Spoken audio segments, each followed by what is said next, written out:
to circle the world, to go all the way around it. It's been the ultimate journey on this earth of ours ever since man discovered the world is round. A ship named Victoria, the lone survivor of Magellan's fleet, did it first in 1522, sailing around in just under 3 years. This is the first airplane to do it, one of 2 Army biplanes that made the trip in 1924. It took them almost 6 months. The first solo flight to circle the globe was made by Wiley Post in this Lockheed Vega, named the Winnie Mae. The year was 1933. In 1947, the first regularly scheduled round-the-world passenger service was inaugurated. The plane, a Lockheed Constellation. The airline, Pan Am. The jet age. The world shrinks dramatically. In May 1976, a new Pan Am 747 SP, the Clipper Liberty Bell, with 98 passengers aboard, shatters all previous records by flying around the world in just 46 hours. The Liberty Bell flight, like almost all those that preceded it, followed a route that roughly paralleled the equator. Only a very few planes had ever tried to go around the other way, following a north-south route over the poles. And never had a plane carrying passengers attempted it. Until the weekend of October 28, 1977. Pan Am decides to celebrate its 50th anniversary by taking 172 passengers on a spectacular one-time-only flight from San Francisco over the North Pole to London, from there to Cape Town, South Africa, then over the South Pole to Auckland, New Zealand, and on back to San Francisco. Around the world over both the poles, all between Friday afternoon and Sunday evening. This will be a weekend to remember.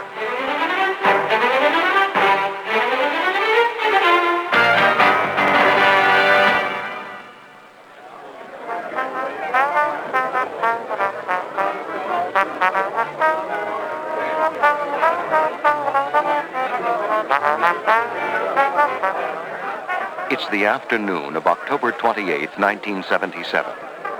Here at San Francisco's International Airport, a festive send-off party is in progress for the passengers of a flight that is about to make aviation history. Pan Am's fabulous Flight 50. In just a few minutes, they'll be boarding the flight and off on a 26,000-mile journey over a route that no airline passengers have ever flown before. 2 special guests will be aboard. That's Janelle Commission, the reigning Miss Universe, in the foreground, and next to her, Kimberly Toombs, Miss USA for 1977. They will be joined by other National Beauty Contest winners along the way. Today is Pan Am's 50th birthday, and the party wouldn't be complete without a cake. And I'm pleased to be here with you, and thank you for your... Mr. F.C. Weiser, president of Pan American World Airways, is on hand to wish them a good trip. That's Captain Walter Mulligan, Pan Am's chief pilot, who will be in command of the flight. Of course, I'm completely honored to fly this flight today. I have a very dedicated crew, and I assure you that every one of them has been charged with the responsibility of making sure that you have the most pleasant 2 days in aviation you've ever had. We're all going to do that. Thank you so much for coming along.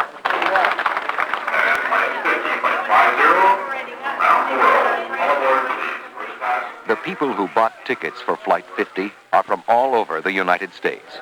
Their ages range from 11 years old to 82. They represent a wide variety of occupations and backgrounds and interests, but they have in common a love of flying and a spirit of adventure.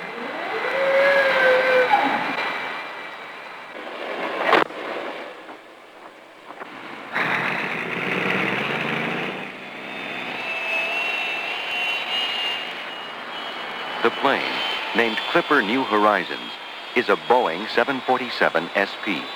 47 feet shorter than the standard 747, it was specially designed for ultra-long-range flights.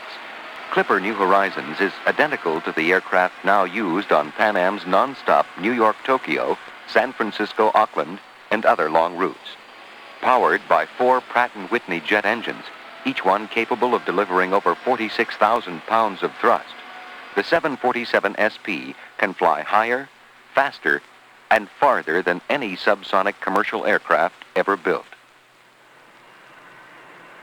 On this date, exactly 50 years ago, a tiny Fokker F-7 tri-motor airplane, loaded with sacks of mail, took off from Key West, Florida, and flew to Havana, Cuba, 90 miles away.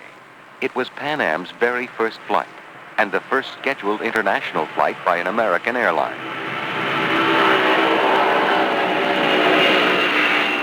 Today's takeoff of Clipper New Horizons symbolizes the tremendous advances made since then by international aviation, which now serves millions and millions of people all over the world, taking them to places that just a few years ago they would not have even dreamed of going, like to the North and South Poles.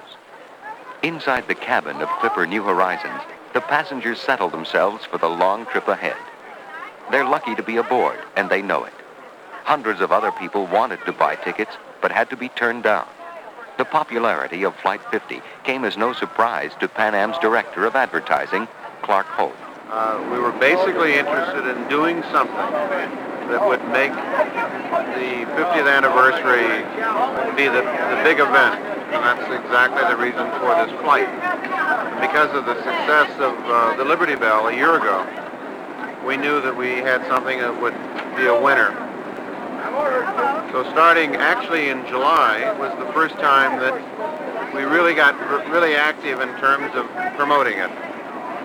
And a public relations release was written, was picked up by the various media, and lo and behold, 3 days later, the flight was sold out. The first leg of the flight will take them on a north-northeast course over Oregon, Washington, and Western Canada, across the Arctic Circle, and over the North Pole. Then they'll head south, fly east of Greenland and Iceland, over the coast of Norway, and on to England. The flight is over the Canadian province of British Columbia when dinner is served. Then, as darkness closes in, the passengers are treated to a Gucci fashion show featuring the latest creations of that famed Italian designer. Collection, a sumptuous mix of texture and tone. The total look is soft, easy, unconstructed. A dramatic example of this look is shown here by Miss USA, a stunning combination of shimmering silk and soft suede.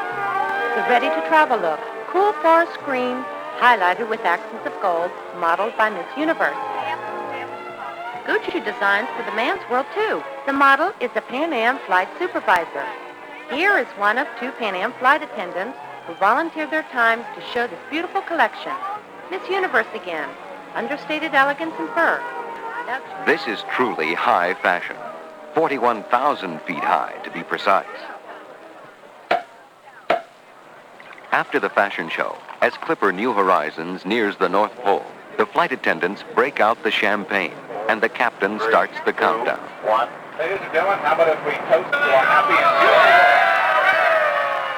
and In 1909, when Robert E. Peary became the first person to reach the North Pole, it took him 9 grueling months to make the journey. Flight 50 is over the pole just 6 hours and 6 minutes after leaving San Francisco, and the experience is far from grueling. When the party's over, there's just time for a short nap before landing in London.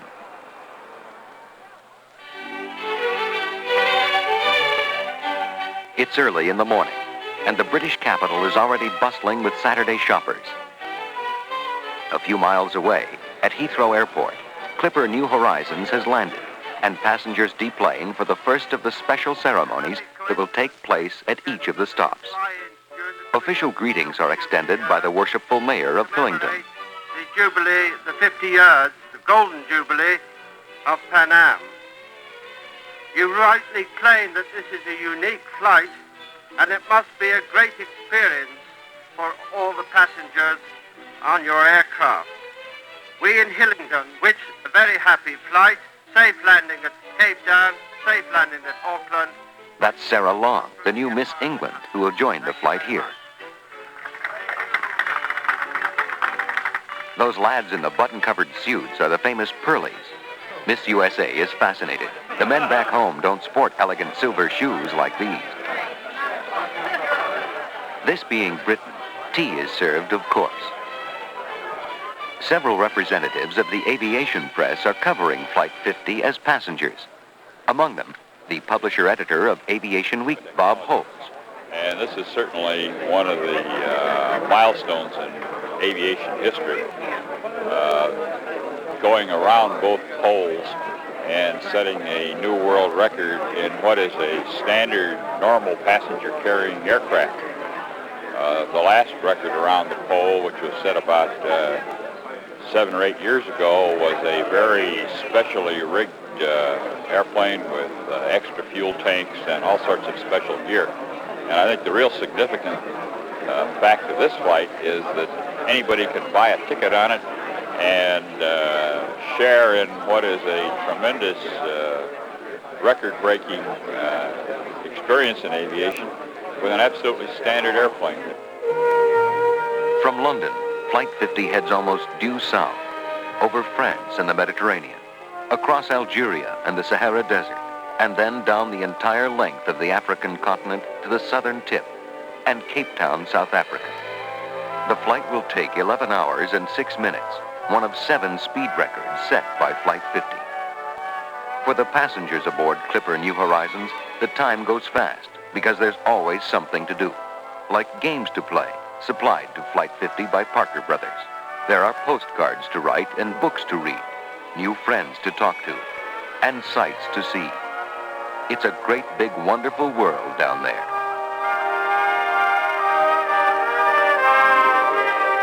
An artist does instant caricatures, and the beauty queens, on the other side of the camera for a change, take Polaroid pictures of just about everybody on the flight. They even shoot our cameraman.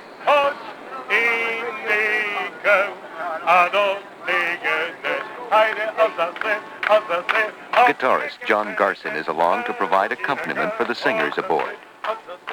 A popular attraction for the women is hairdresser Edward Fleming from Elizabeth Arden.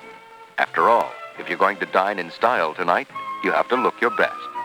And this is truly dining in style.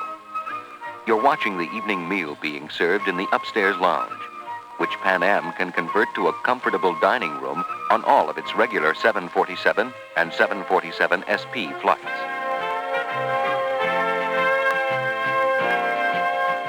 There are movies, of course. In all, 12 films are shown on the flight, including such classics as Casablanca and Road to Morocco. So the hours race by, and almost before they know it, the passengers are being greeted at Cape Town, South Africa.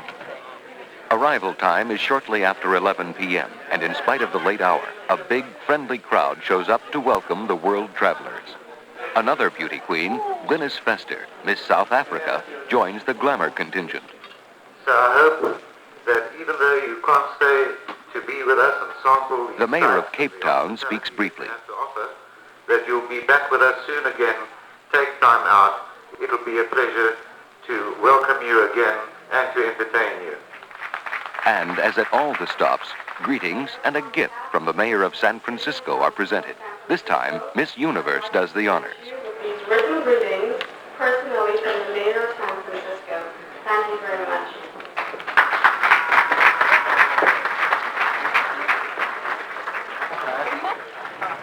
A little before 1 a.m., Flight 50 takes off into the African night. This will be the longest and in many ways the most interesting leg of the trip. 7,550 miles across the South Atlantic and the frozen expanses of Antarctica, over the South Pole, then across the South Pacific to Auckland, New Zealand. It's the first time any plane has flown this route. A few hours after leaving Cape Town, Clipper New Horizons flies into daylight, cruising at an average speed of 532 miles an hour, at an altitude of 43,000 feet. It will cover the distance in just over 11 hours. This is the kind of long-range flying the 747 SP was designed to do, and on Flight 50, the aircraft and engines perform flawlessly. The clouds break up just in time to give passengers a good view of snow-covered Antarctica. You're looking at the very bottom of the world. Its stark, almost mysterious beauty is an unforgettable sight.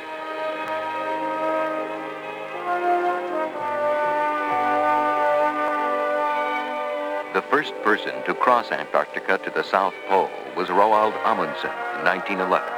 His trek took him 17 months. For Clipper New Horizons, it's been a swift 7-hour, 10-minute flight from Cape Town. 5 seconds. 4, 3, 2, 1. Ladies and gentlemen, you're at the South Pole. Congratulations, ladies and gentlemen. This is Captain Mulligan now, and a toast to all of you for the big moment we've been waiting for. Congratulations, and congratulations for being aboard. Someday, maybe, other travelers will fly over both poles on their way around the world. But these Flight 50 passengers can always say, we did it first.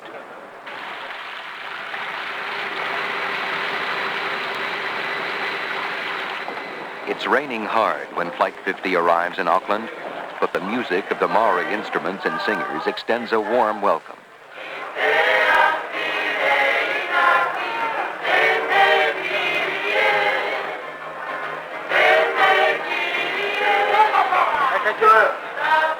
The Maoris are New Zealand Aborigines. Once a fierce and warlike tribe, they are now civilized members of the community. This dance is a traditional greeting.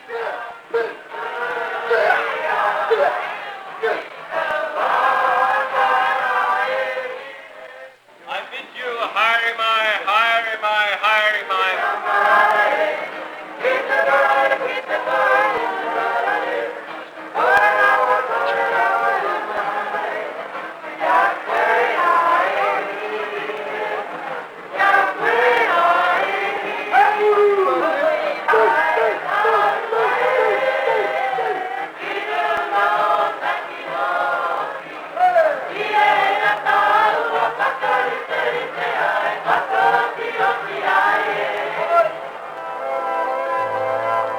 The Pacific is a part of the world Pan Am knows well. In 1935, Pan Am's China Clipper made the first scheduled flight across the Pacific. 4 years later, Pan Am's Yankee Clipper inaugurated the first transatlantic service. And of course, Pan Am was the first American airline to fly jet aircraft, and the first airline in the world to fly the 747 and 747 SP. And now, Pan Am is about to chalk up still another first. The route for the final leg will be all over water. It will pass west of Tahiti, then cross the vast central Pacific, fly east of the Hawaiian Islands, and finally land at San Francisco, completing its circle of the globe. On the way, we interviewed the youngest and oldest passengers aboard. My name is Sharon Walter, and I'm 11 years old. And the reason I came on the flight is because my mom and dad are pilots, and I've sort of worked myself into flying, and I like it. And I like Pan Am, and I just thought it would be fun to set the record around the world. My name is John Janice. I am 82 years old and came on this trip because I'm interested in all new developments and new kinds of trips, because I travel as much as 30 to 40,000 miles per year. Would you do it again? Yes, I believe I would. I think really I would, because I also enjoyed the company. There were lots of very interesting people on the ship here, including a very special guest on the flight, Harry Byrd, grandson of the legendary polar explorer, Admiral Richard Byrd. He is presented with an American flag that has now been carried over both poles on Flight 50. We asked him how it felt to look down on the places his famous grandfather once explored. Well, it's quite an experience. It really is a thrill to, be able to say I did the same thing my grandfather did, although not quite in the same way, but it is exciting. As if in a hurry to get home, Clipper New Horizons makes its best time on the final stretch, averaging 569 miles an hour. As the sun sets, the California coastline is almost in sight. And as darkness falls, Clipper New Horizons makes its approach into San Francisco's International Airport and touches down. Its long journey is over. The time is 6:57 p.m., exactly 54 hours and 7 minutes after it took off from here. It has slashed nearly 8 hours off the previous record. Captain Mulligan talks about the trip. The entire trip was a complete thrill to me. Of course, I think our passengers had so much to do with that. The passengers were all energetic, all enthusiastic, and all obviously aviation buffs. I'm fortunate enough to have been selected to fly this particular flight, and I believe, honestly, that people like challenges. They enjoy going on something different, and I enjoy being part of it. I loved it. And the passengers, how do they feel about it? Great airlines. The crews were terrific. They couldn't have been better. Well, just a great experience, and certainly enjoyed it. It was just like one long 2-day party. It's fantastic. We really had a good time. Everybody was nice, and I'll do her again. I'm going to be with her again. I need a bed and a bath right now. I'm going to go take a shower, about an hour and a half shower. I'll brush my teeth and everything else, but I had a great time. Just wonderful. I'd like to do it again. Fabulous. Every second of it. It was just out of this world. One of the greatest experiences in my life. Seeing the South Pole this morning, here we are in San Francisco tonight. It was fantastic. Super, super. I thought it was a terrific adventure. It was terribly, terribly exciting. It was a lifetime dream for me come true. To circle the world, to go all the way around it, more than 4 centuries after Magellan. It's still the ultimate trip on this earth of ours.